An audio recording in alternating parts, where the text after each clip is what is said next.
Hello, everybody, and welcome back to the Macro Podcast. Today is all about conversations and connection to bring the military and the community together and try to learn what we can do to work together. Today I'm with retired General Moses Kaoiwi Jr. And I think today's gonna be a unique one because we both have backgrounds really rooted in Hawaii. Yes. And we also know there's a strong presence in military. And you spent about over 39 years, almost coming up with 40 years of service with the military. Yes. So first, I just want to say mahalo for that, because that is that's a long time, that's a long service, Mahalo. and like your time and your effort to serve the country is appreciated. Mahalo. So, but before we started, for us in Hawaii, we always like to just talk story. Oh, sure. But we always got to start with okay, where you from, how you. So this can you share a little bit about your background story? Oh, yeah. So, I was actually born in Mākaha, over on the west side. Yeah. Very young, 1960. My mom was very young. This is 1965, so now you know how old I am. But when I was born, my great-grandmother, she came over because I was a surprise, right? And so she came over from Hilo. She told my grandmother, this boy going to be living in Hilo. And this boy going to Hanai to my grandmother's sister at the time, Rose. So I was raised in Hilo. I was taken 3 days after birth to Hilo, Hanai to my great aunt and uncle, raised in Hilo up in the slopes of Maunakea and Kaoiwi. My dad was a combination of things. He was a welder, but he was also a farmer, and he knew all the Hawaiian plants. And so we grew kalo. We actually had a farm of pigs and cattle. And so I grew up in that atmosphere of taking care of the land, as well as the land provides food. And then whatever you get leftovers, you give, and we sold too. As a farming family, we would grow not only kalo, but we had ginger. We also grew like vegetables, like zucchini and some other things, and we would sell it to the market. The biggest thing we had was the puaha, or the pigs. At one time in our life, we had like 200 pigs that we would be raising. And so I grew up from a small kid, learning how to work with animals, work on the farm. My dad, when I started getting older, he started growing olena, ginger, some other type of Hawaiian plants he would grow. One time he showed me the difference between the Hawaiian sugarcane, the ko, with the purple stalk, and the other sugarcane that he had grown. So yeah, I grew up in that atmosphere. It was actually I was in high school. I went to Hilo High, and it was back in 1983 actually 1982. I was at my friend's house on Christmas break. I was a senior in high school, and I was like, what am I going to do after I graduate, right? What is it there out there? Yeah. And I was thinking, I'm going to farm all my life. I'm going to be like my dad, be a welder, fix cars. My dad could do anything. And then I was thinking, maybe I should join the military. Yeah. But, I never went out to go seek out any recruit or anything. But so I was at my friend's house, it was on Christmas break, and the phone rings. And so the phone rings, he answers, and this is the old style, right? The phone is on the wall. Yeah. So he get this long cord. So he answers and he goes, yeah? Oh, and he puts like the old days, yeah? You put your hand over the mouthpiece, and he goes, and he laughs, and he goes, anybody join the National Guard? And he starts laughing. He thought it was a joke. Yeah. And then nobody says nothing, but I'm sitting down the couch just like this. I look to my left, I look to my right. I'm like, yeah, I like join. And he goes, what? You like join? Yeah, talk to this guy. So I talked to the recruiter on the phone just to see what he had to say. He said, hey, I'm in the Hawaii Army National Guard. I heard you want to join? What is your name? Because, he didn't call me. He called my friend's house. So I told him my name, and he goes, it was so funny because, yeah, I get you on the list over here. I was going to call you next. I go, yeah, right. That's a good stuff. Yeah. So I'm like, so what can I do? What you going to give me if I join? He goes, well, you train, you could be in the Hawaii National Guard, Army National Guard, you be in Hilo Station 1 week in a month, 2 weeks out of the year. And I go, and then what? He goes, well, if you join, you get free college tuition to any state college in Hawaii. I go, for real? He goes, yeah. State college, you go, tuition assistance, free. You go college free. You gotta pay the fees, but all your tuition is free. And I said, what else? He goes, I give you a $2,000 bonus. Now, $2,000 back in 1982, 1983 was a big deal. Yeah. And I was like, nah, you cannot give me that. He goes, no, I give you $2,000 bonus. I tell you what, he tells me, I also buy you dinner if you swear in. I go, you cannot buy me dinner. He goes, yeah, I buy you dinner, promise. I go, okay. He goes, where you like go? I go, I like go Mung Cheong Lau, lemon chicken fried rice. He goes, you got it, lemon chicken fried rice when you swear in. I said, not. He said, lemon chicken fried rice. Well, long story short, after the lemon chicken fried rice, I was in the National Guard. Oh my God. Signed in. So, and this is January 13, 1983, I'm not going to forget. Swore in. And then I started going to what we call 1 week in a month trainings for us young recruits before we went to basic training. And in June, we went to basic training. Yeah. And then ended up being a squad leader over there in the basic training. And then came back, did my training for my advanced individual training. I was an infantryman, but an anti-armor weapons crewman. And then I came back to Hilo and did my 1 week in a month, 2 weeks out of the year, started going to college. Then I came to Honolulu Community College over here, transferred units from the Guard, and then went back to Hilo, and then finished off later on with the UH Hilo, way after because I took a break in college. But during my time in the Guard, I also, I went to officers training. I became an officer, and I went to Ranger School. I went to Air Assault School during my time. It was a kind of the thing you do as an infantryman in the military, in the Army Guard. And then I joined the police department. So I was a police officer in Hilo for at least 13 years, and then when or just short of 13 years. And when the 9/11 came, that's when things started to change, right? Yeah. And so I was still in the police department. It's still 1 week in a month. But then in 2003, the Guard needed somebody to do their anti-terrorism program. And so I took military leave from the police department and then came over here in Honolulu as an active duty guardsman. And this was 2003, so it's like you're looking at 20 years after I joined. Yeah. So I was a major in rank at that time, and so I joined the Guard. I mean, I came to here in Honolulu, and then was on military leave with the police department, and then all of a sudden Iraq comes around in 2004. We get mobilized. So I was in Iraq in 2005, working with the Air Force Office of Special Investigations, and we're going around Iraq, the Balad area, down in this place called Anubai,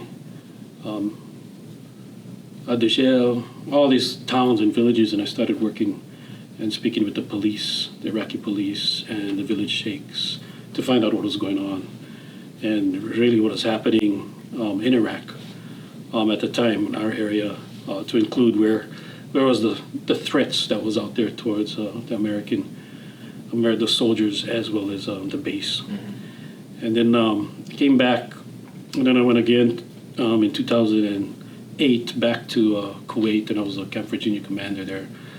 And then came back, and by then I was like, okay, it's time for me to just continue out into the Guard. And so I left the police department, resigned, and then I just continued my career in the Guard, and which culminated in my last mission, which was as Joint Task Force Commander for the COVID-19 mitigation.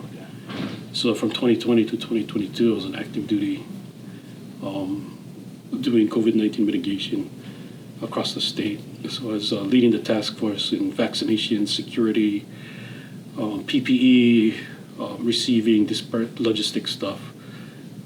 All that's things that was necessary to make sure that the state had the necessary equipment, the PPE for hospitals out there, and even some of the healthcare workers in other industries. you know, it's a lot. Oh yeah. You know, because but it just shows like, I mean, you've been an active for almost 40 years, right? Yeah. And now you recently retired. You know, when you decided to join, you know, what did your friends? What, like, in Hilo, it's a small town. Yeah. You know, so was there many people out there joining the military at the time? Yeah. So interestingly, it was you know, a lot of my classmates, some of them joined the active army. Yeah. Because they wanted to go. I always wanted to stay in Hawaii because I wanted to, you know, I felt, you know, led that, hey, I should be in Hawaii protecting Hawaii. Yeah. You know, and that was and you know, of course I wanted to finish college and stuff like that, which was very helpful, being in the Guard, to help me get my college degree. And then at the same time, but interestingly enough, it's like when I joined, it was like myself, I convinced my friend to join. And then 2 other friends joined with me. And then next thing you know, a whole bunch of guys from my class, my senior class, was joining the National Guard. Because, you know, it was just by word of mouth, hey, go join the National Guard, they give you a $2,000 bonus. Yeah. You know, and next thing you know, we had a whole bunch of us in Hilo, from Hilo High School, as well as the other high schools, of joining and entering the Guard. And then when, interestingly enough, there's a lot of Hawaiians in the National Guard. There was like, when I came back from basic training, yeah, my advanced individual training, and then got into my actual assigned unit, and I noticed that everybody's other Keokaha boys was over there. Everybody who's in the unit was the Keokaha boys. So if you don't know where Keokaha is, it's a Hawaiian homestead location in Hilo, down by the beach. And I remember them. There was like actually 1 year ahead of me. Graduated a year before me, but I was like, wow, there's plenty of Hawaiians over here. Yeah. So I'm not alone. You know, what do you think draws, like, you know, as Native Hawaiian? You know, for me as well, like, there's that warrior spirit and also of that spirit of service. Yeah. Yeah. Like you mentioned, like you want to, if you join it, you want to make sure that you protecting Hawaii. Yeah. You know, so what do you think, like, drew all those guys to be part of the National Guard? Do you think it's? I think it's the same feeling. Yeah. So you got to put yourself in the mindset of the times, right? It's 1983. It's kind of uncertainty in the industry, right? You living in Hilo, what are you going to do? And then you get offered this, hey, you can serve. You can be. This is what the National Guard does. We actually, you know, gonna get trained like the active duty army, but you take those skills, you come back and you apply it at home. Yeah. And you serving Hawaii, not just your country, but you serving Hawaii. I think that draws a lot of people who kind of want to serve. But in some Hawaiians, because, you know, all of our Hawaiians, I get plenty of relatives, they really don't like the military. Yeah. You know, they see the military as occupiers based off of the history that comes with the overthrow of the kingdom. And so they have this wall they put up, some of my relatives, about the military. Yeah. In fact, when I joined, my parents was like, "What? You can join the military?" But you know, my Hanai dad, Moke, he actually served during World War II. And when you actually go back to the actual history of Hawaiians in the military, you're going to find that there's a lot of Hawaiians that just want to serve and protect based off of that warrior spirit. I want to learn these warrior skills, not because I want to go to war, but I want to be that one that can be able to protect when necessary. So you can even go back to World War I, which is like 1916.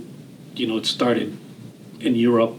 It's 1917, now it's 1918. In 1918, believe it or not, and you can go to the history on this, the Hawaii National Guard was actually mobilized. Wow. So my grandfather, my Joseph Kaoiwi, was actually part of the 1st Hawaiian Infantry. Wow. He's part of Alpha Company, 1st Hawaiian Infantry, which was a National Guard unit that was mobilized for World War I. And when this was happening, now this is Europe, most of the Hawaiians back then, this is Hawaii, right? Yeah. What you know about Europe is the businessmen that coming in from England. I mean, you had plenty of German businessmen and all that, but, you know, if you go back to the archives, you can find that a lot of Hawaiians joined the National Guard at that time, knowing that, hey, you might have to go. Yeah. And you can find that was one of the largest mobilizations that occurred from a state perspective of how many people joined the Guard. So they joined the Guard and waited to go. They never went to World War II. They got mobilized. I mean, World War I. They mobilized. By the time they was ready and trained, they ended up stopped the war. Yeah. And then they got deactivated. But there's a lot of articles out there you can go search online and you will find some of that. But that's part of our history too. That's part of our lineage. It's part of our genealogy when you think about it. Hawaii likes to serve. Of course, some people today, from today's perspective, is I don't want to be in the military because the military did this, and this. Yeah. There's a lot of baggage that the military has. Yeah. I think that's why we're talking Sarge today on this podcast is to kind of just bring all those things up and see how can we work through that baggage. Yeah. Because I mean that's just how it is, right? In the islands, you come across these issues that we all know about. Mm-hmm. I grew up in Kailua side, right next to the military base, Marine base. I would always hear the artillery going off when they're practicing out there, and I'll be like, "What's going on?" And then my dad's, "Oh, I did this. They're just playing busting fireworks, down at the military base. Yeah, it's making noise. Yeah, it's making noise. No worries." But then it was a very big memory of mine growing up in that area, but then going even further back, I love how you just went back to the World War I. But let's even go further back because especially now we're watching. Everybody's talking about Chief of War. Oh yeah. So that's going way back to the warrior spirit, that the drive to serve, protect, defend, and so forth. So it's how we're wired. Yes. Right. We're wired to want to protect. We're wired to defend. So I'm glad the Chief of War is out. Yeah. Because it highlights a lot of the culture that is not necessarily shown. Mm-hmm. Being in the military for as long as I have, I've always wondered, right? At a long time, I go 20 years back when I started thinking about Hawaiian warfare, and I did a lot of studies. I read Kamakau, Ruling Chiefs of Hawaii. I read Stephen Deshe. Kamehameha compiled his articles into a book called Kamehameha and His Warrior, Kekuhopio. Yeah. And then I read some Fernander.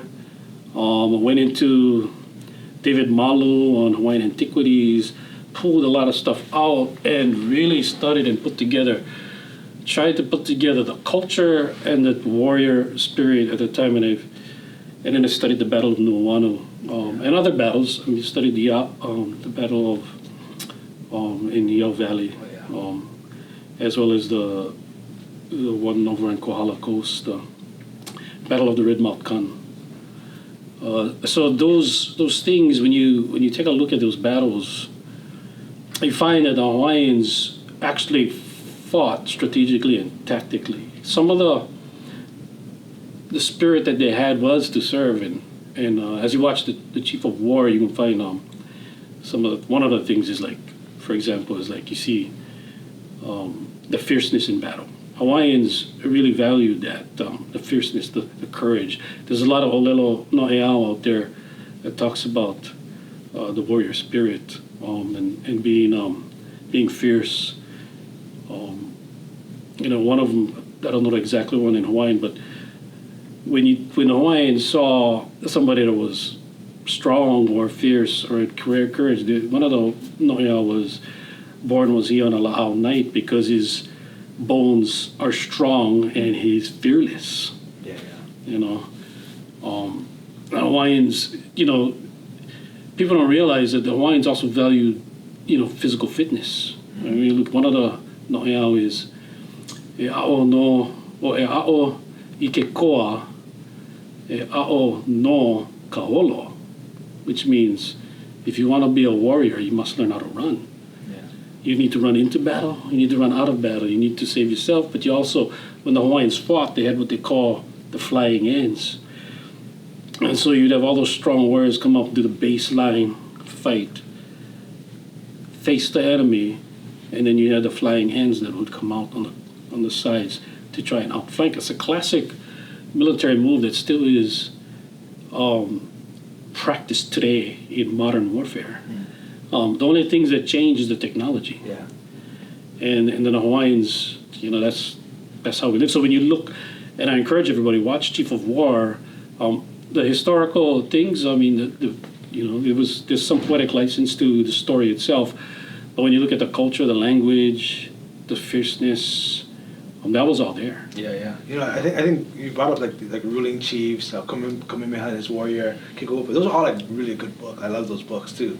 But it's neat to see some of those names up on a big screen. Oh yeah. Like you see Kaoiwi, Yeah. Kaikili, and all these guys. And you're like, I used to read this in a book, but not to see them in a production like that. It's kind of cool for us. It is. It is. And then we talked about like Kuleana, and then we talked about all these different stories that we grew up reading about and only hearing about, but we get to kind of see a glimpse of what it could have looked like. Yeah. And which is it's cool. And what I remember seeing in your bio, when I was reading over how you give presentations about the Battle of Nuuanu. Oh yes. And that's one of my favorite places to just go and visit. And like when I need a place to just kind of clear my head, to just like feel a little bit more at peace, I go up to the public lookout and I just kind of find a spot and I just take in. Plus, I get to look over my hometown. Yeah. But see I'm also, everything. I see everything. But also I'm also very aware of what happened in that space. Can you kind of just share a bit about how you present those things, like what drew you to that? Yeah, no, because I'm a infantryman warrior spirit in the military. It's like my life, and I was also, it's funny because I grew up learning how to farm, or growing kalo, and then I end up in the military, and then I also end up being a police officer for combination. So when you look at that, it's like this who I am. Yeah. Looking back at my life, as I was going through these things and developing a career or taking these types of jobs, I was like, I wasn't necessarily thinking. It just came natural for me to just, okay, this is what you do. Yeah. And I did it well. So, when you do something well, you keep on going. Yeah. That's how it is. So, it's just for me, it was like, I don't know, just a part of me to want to be a warrior and to learn these things. So for Nuuanu, when I started going to the military schools, they would always bring up, ancient battles, right? So this is part of learning military doctrine and principles of war. And so when they started talking about these principles of war, which today still holds true, and comparing it to ancient battles, and they would use like the Spartans and the Athenians. And then when I started looking down, I'm like, hey, it's kind of like the Hawaiians, right? But everybody in the military, the knowledge of a Hawaiian warfare is very limited.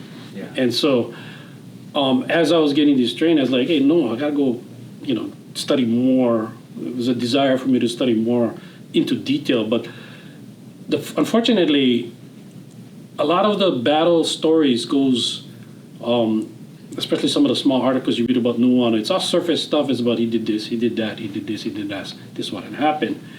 But when you go dig down deep into it from the perspective of Hawaii, as a Hawaiian, and you kind of understand the culture, and then you understand, then you get more out of it. For example, everybody thinks, oh yeah, Kamehameha come over to Molokai, he landed on Waikiki and he can fight. In fact, one of the arguments I had with one fellow general was, he was like, yeah, Kamehameha should have died on, if I was Kalani Kapuli, I would have attacked Waikiki and I would have cornered him there and he would have died. And I was like, you're wrong. Yeah. I said, because if you look at Waikiki at the time, what was Waikiki? Swamp. Yeah, swampland. Was fish ponds. Yeah. Was lo'i all the way 1 mile in. So you had it was a hapua. So you had, the ocean, the beach, the fish ponds.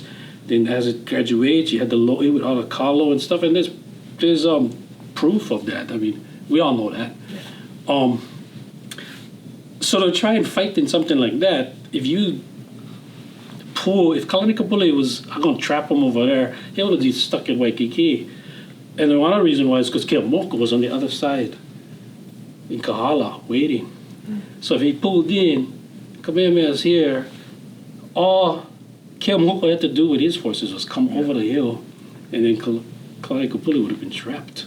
He would have died in there. Plus, Kamehameha had his ships out there, the Britannia and the Fair American, with the cannons on the ship. So, and that's another thing. People think, Kamehameha won because of he had cannons and muskets.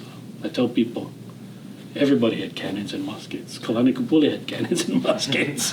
Kuleana, as we see in the TV show, he had cannons and muskets. He brought it to Kamehameha. So there's a whole bunch of misunderstandings with the warfare. So if you dig deep, you can find more understanding, especially from a Hawaiian perspective. Yeah. You can understand why. And then nobody asked, why did he choose that time to move? So through my study, I discovered the most likely time that Kamehameha left Molokai was April 23rd, as it was going into April 24th, 1795. And that's based off the moon. And you, at the moon phase Kupao, and you're going into the Ole moon's phases. And when you go into the Ole moon phases, the tides, they're not as, they don't fluctuate as much. So you're not going to get those big high tides, and you're not going to get those shallow low tides. So if you're coming in on canoe in Waikiki and get all this reef, you don't want that fluctuation. You want something that could kind of be the same, not going to be too much of a fluctuation in tide. And you come in. Then at the same time, you look and you find, and this is true astronomical calculation, the moon actually set over in around 11:30 on the 23rd, 11:30 p.m. So everything was dark after that. So when you're traveling by sea, you travel dark. You can see the stars, you can navigate, you know your way, and at the same time, the people on land looking out cannot see you because the moon's not reflecting off the ocean and showing your sails. So you can come in as stealthily as possible by night. And so he had 6 hours to travel from Molokai all the way to Waikiki. And then when you wake up in the morning, there he is. And it goes back to the whole being strategic, using the culture, using the land, understanding the tides, understanding the moon phases. Because even during the early time, everybody's kind of not doing anything always, right? Everybody's sleeping. It's relax. Everybody's relaxing. They're not ready, right? They're not nothing. So even more so, he knew I'm gonna go in and you're gonna be off guard, Nobody could be fishing. Nobody could be farming. Everybody's hanging out. Everybody was sleeping. So it's one of those things where it just goes back to how you integrate that cultural standpoint into that warrior strategy, So I think that's so fascinating because then it makes it even more so as because everybody just knows what the story is, But when you go back to the strategy behind it, like you mentioned, everybody says Kamehameha had all the muskets and cannons, but everybody had muskets and cannons, It was just the way he thought and the way he planned and strategized things and the way the way he built those relationships that you read about, So, so when you learn all those different things, I feel like that's kind of how, because I'm the same way. If I'm curious about something, I want to dig deep. But then, as a native Hawaiian too, whatever we learn, we want to apply it. Yes. We want to make it actually practical and be useful. It doesn't mean nothing if you just only reading and not going to put it to use. So how did you integrate all of this research and all this curiosity of the culture into your leadership roles? Yeah. So. As I was a brigade commander for the 29th Infantry Brigade, and so as a brigade, you get about, in today's standards, it can fluctuate. An infantry brigade, they're going to change it, but you get about over 3,000, almost 4,000 people in a brigade, soldiers. And interestingly enough, the Hawaiians, when they divided by 4. So you look, if you follow from an infantry perspective, the construct of units, You have a platoon in the U.S. military. You have a platoon about 39 people, an infantry platoon. In Hawaiian, you had 40. When you go up to a battalion size element, you get 400 soldiers in a battalion size element. In Hawaiian, that was another unit.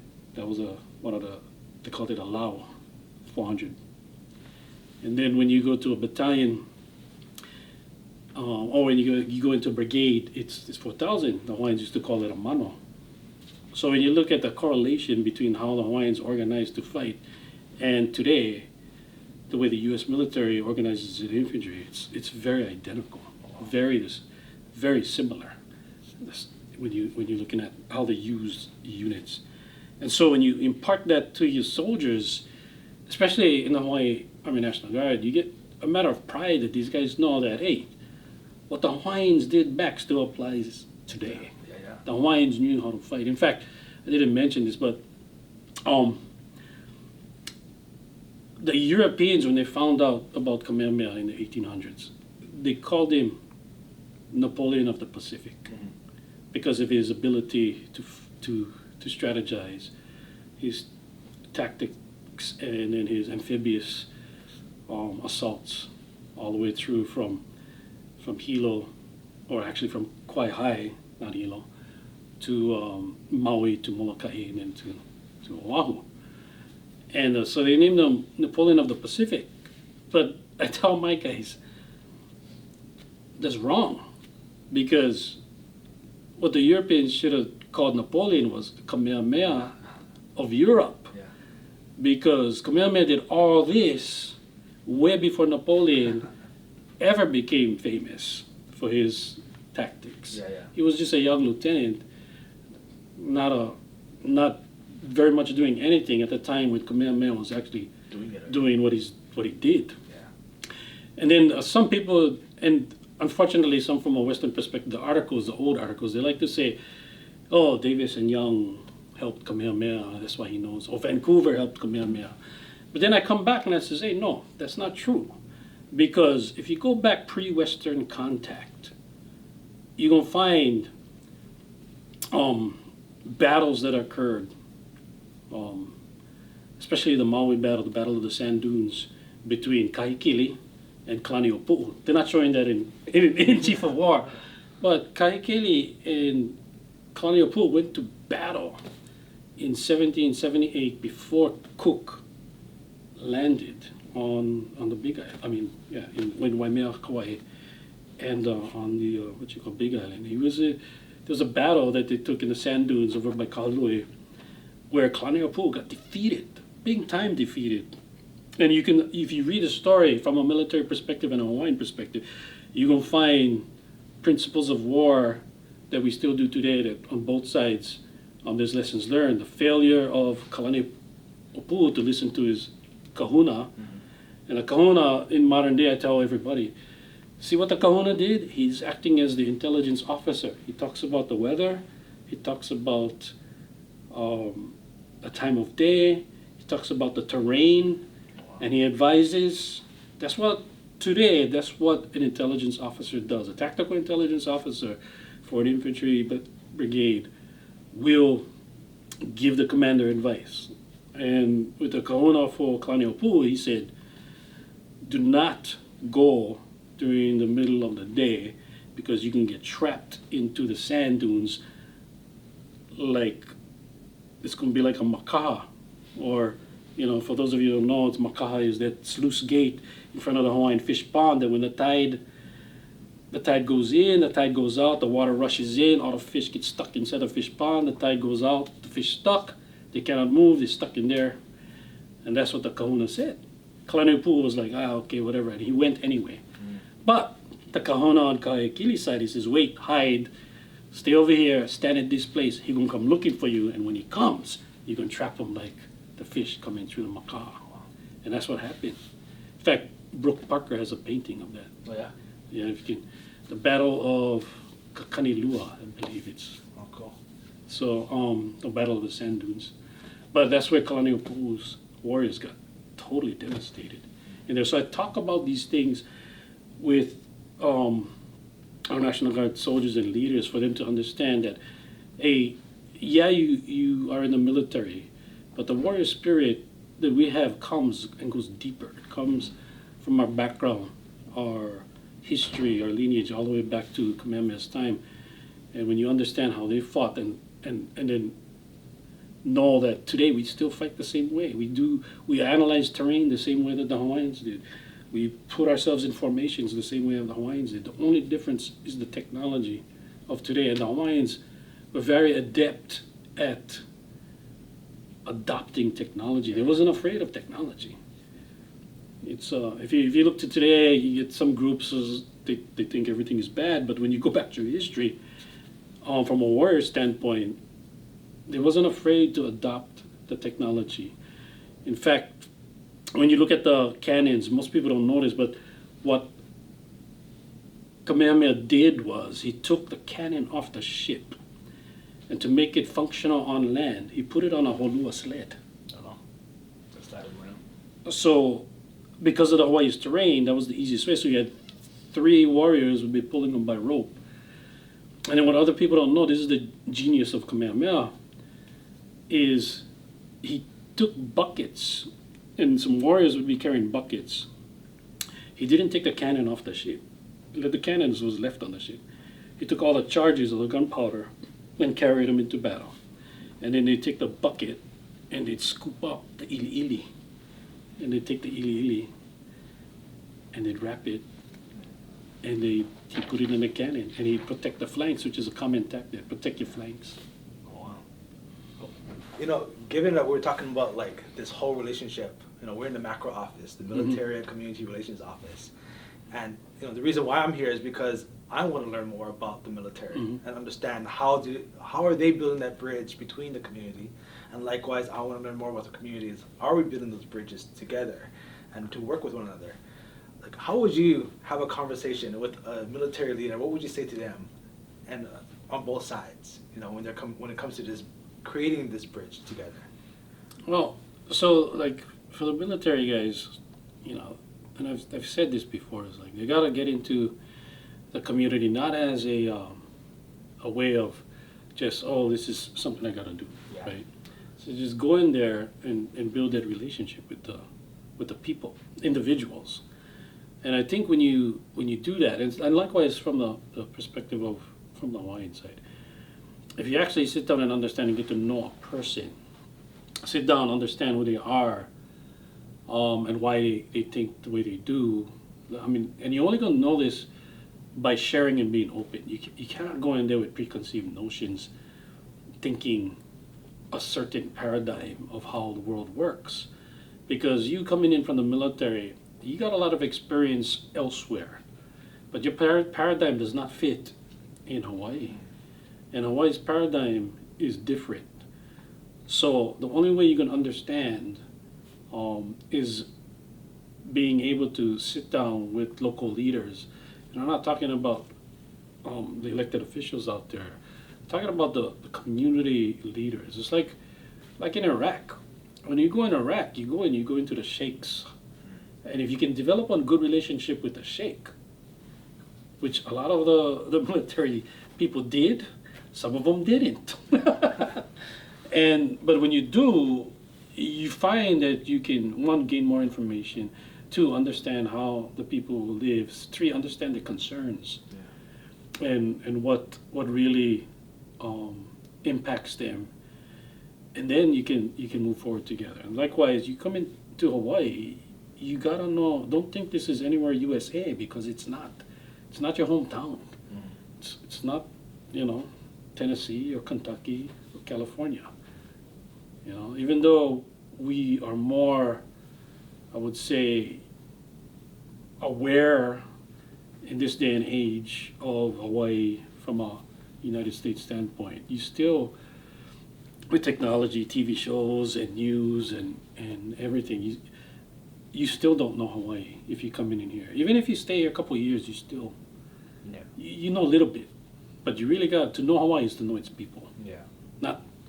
Not its government, not going down Ala Moana, not sitting on Waikiki Beach, or it's getting to know the people, and every people. I mean, like anywhere, all the people are different from anywhere else you can be in the United States. Yeah. We get different. We have the same values, but we apply them differently.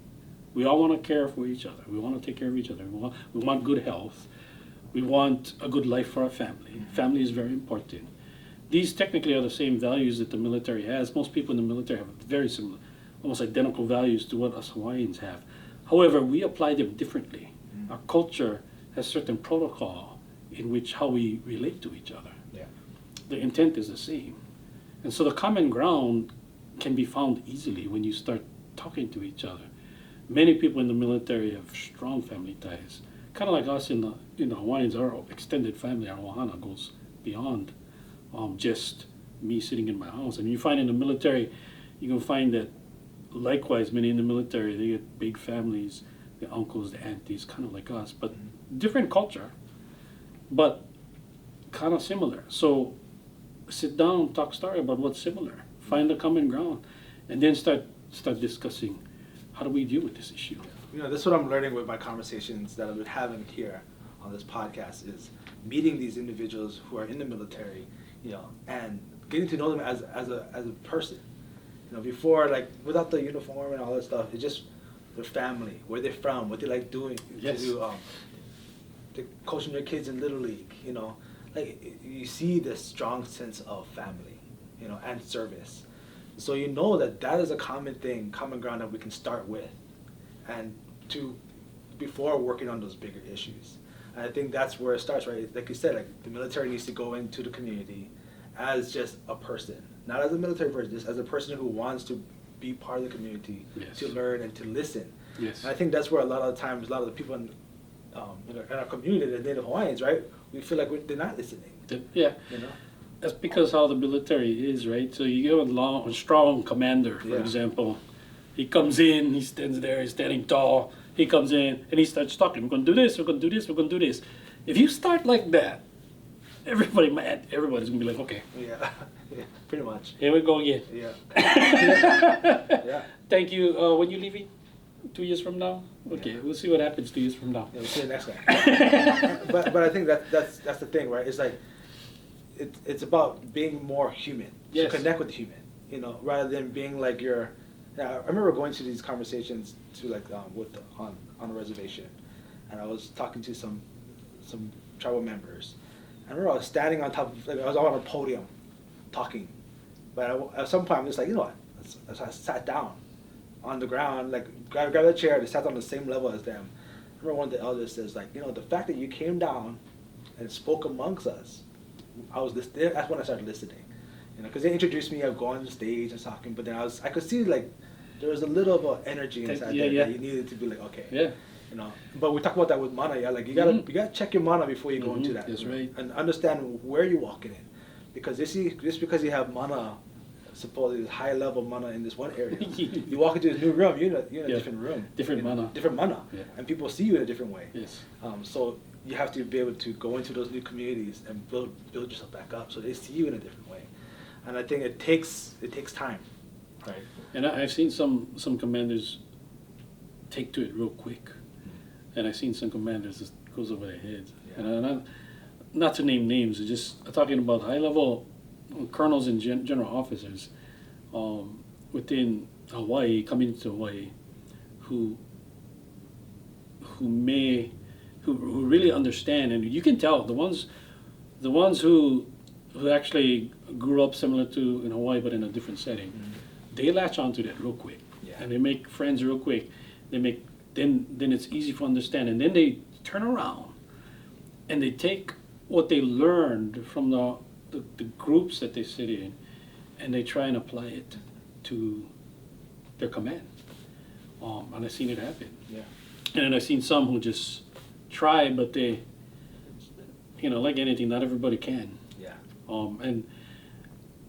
And for us in Hawaii, I think we gotta understand that we can face that, but we shouldn't give up and just lump everybody into one category. What we should do is just try our best. And for a person who does have those walls up, and have a hard time seeing past that, who's from Hawaii and Native Hawaiian, like, what would you say to them? I would say, hey, listen, nobody's trying to take away or convince you otherwise. Yeah. The problem is the walls are built because automatically they say, you're not going to change my mind. Yeah. So, and this is a lesson for the other side. When you go in there, don't go in there trying to change somebody else's mind about how they see the military.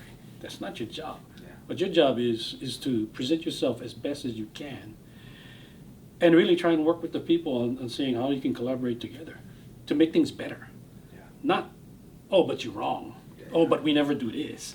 That's how you get those walls built up. It's like nobody wants to talk about the elephant in the room, right? It's like nobody wants to talk about the U.S. Marines from the military side landing, landing instead of walking down Honolulu and camping in on the Iolani Palace. Yeah.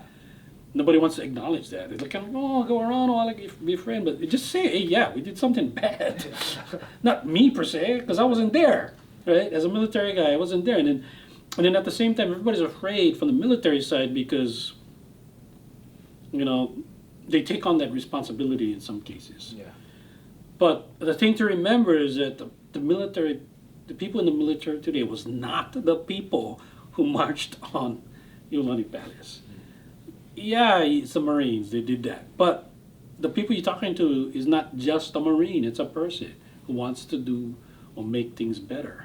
Yeah. Or an Army general, or Air Force general, or a Navy admiral. They want to make things better.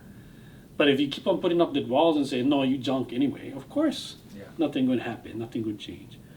But at the same time, from the military side, don't think you can come in, and you shouldn't come in trying to think you can change people's minds, because that's not your job. Your job is to just try and make things better. Yeah. Right on. No, one of the things that, with all those, I find it so fascinating when it comes integrating the culture into the military and everything. But then there's the other side, right, of the military presence here in Hawaii. Yeah. That there's that tension. Yes.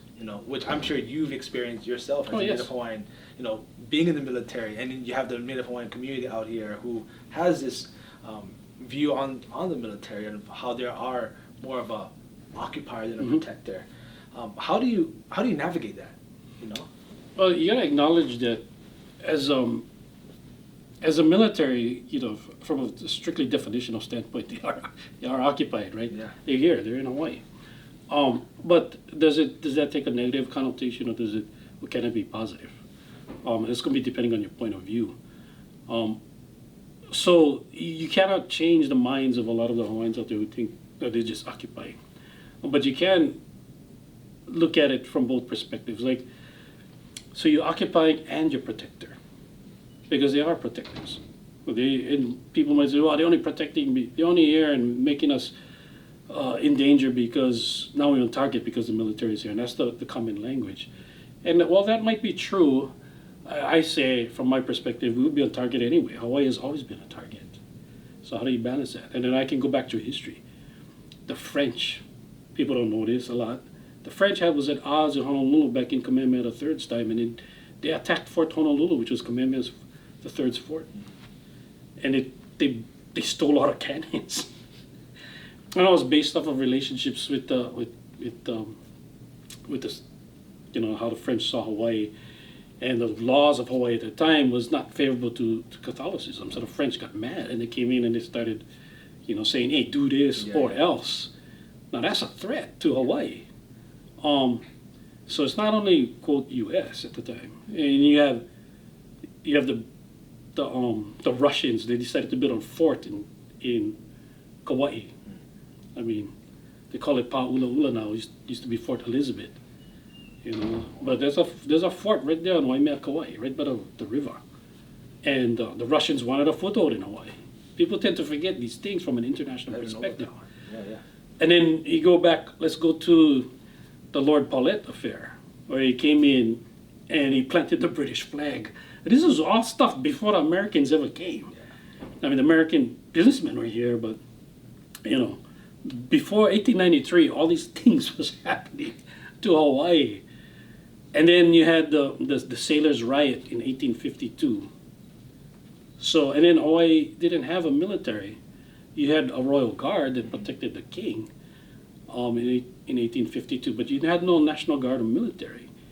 And so you had to have protection. So what happened was, while the sailors' riot was going on, and it stemmed because one of the sailors got put in jail for doing bad stuff, and he got killed, and all the sailors found out that, oh, he died in prison, and they started rioting down Honolulu and creating havoc.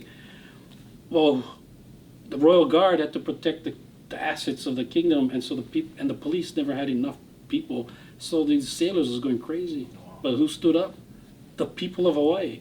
Hawaiians, non-Hawaiians, all citizens of Hawaii stood up, and they took to the streets to stop this rioting. And then immediately after that, they formed the first Hawaiian Cavalry, Hawaii National Guard.